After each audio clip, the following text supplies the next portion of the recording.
Hi guys, welcome back to my channel. If you don't know who I am, my name is Smiley. If you do, you keep me smiling.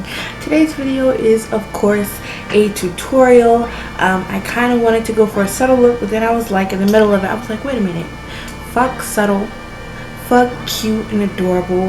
I want to go all out. I'm feeling a bit nostalgic now that summer's winding down. People are going back to school, people are ending their internships, coming home from vacation, going back to work. So I was just like, let's just hold on to these last few months and just make the best out of it. I'm pretty much using one palette, and I am using glitters that I am now selling. I'm also coming out with a skincare line. I'm really excited. I'm also starting a makeup line with one of my really close friends. Hopefully I'll have more information about that in November, but I will be dropping my skincare line very soon. The glitters are still available on my website. A lot of them are sold out, so get your hands on them before they're gone. So without further ado, let's go ahead and get into this motherfucking tutorial.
This eye look is dedicated to all the girls like myself who have hooded eyes, who are so unsure of whether or not they have enough eye space. I'm sorry guys if you've already been following me for quite some time or subscribed to me for quite some time, but I do need to say it. If you haven't done so already, I'm gonna need you to join the Snapchat fam, the Instagram crew, and the notification squad. So I hope you guys enjoy this tutorial. I hope you guys learn a lot of tips and tricks. Oh, and if you do recreate this look, tag me on Instagram. Let me know if you guys want a tutorial on these bombshell curls. Every time I post a video with curls, a lot of people say I need to do a tutorial on them. Of course, if you guys want it, I have no problem doing it. I got hella wigs. I'll record one for you if you really want it. I just need to know if it's worth recording and editing and uploading. Comment, like, subscribe, share, all that good shit. I love you so fucking much. Like, you have no fucking idea how fucking serious I am. I love you all so fucking much. I hope you have an amazing day, an amazing week, an amazing month, an amazing rest of 2018, and an amazing year to come. I will see you guys in the next video. Love you. Bye. Oh, okay, go ahead, subscribe. Do what Jackie does. I mean, I'm not judging or anything. I'm not gonna beg you. Do you know how long this look? Do you know how long? Just follow me off the strength of this video. Just follow me off the strength of this eye look, bitch. Do you see the green? Do you see the neat? Bitch, just follow me. Go ahead.